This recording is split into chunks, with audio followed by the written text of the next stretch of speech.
Hi there.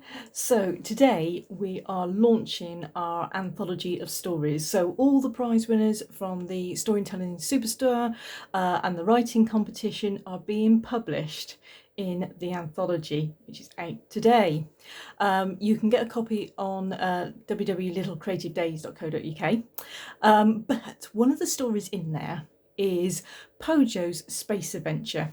Now, when we did the webinar back in September, everyone gave us loads and loads of ideas for a new Pojo story. Here's Pojo.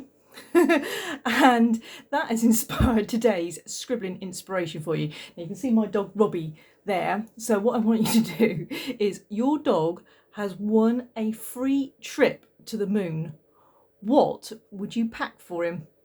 So what would you want if you were going off to the moon, Robbie? Probably some dog biscuits, I should imagine. He's quite greedy. So, yeah. What would you pack for your dog to go to the moon? So have fun with that one, and I will see you again soon. Bye.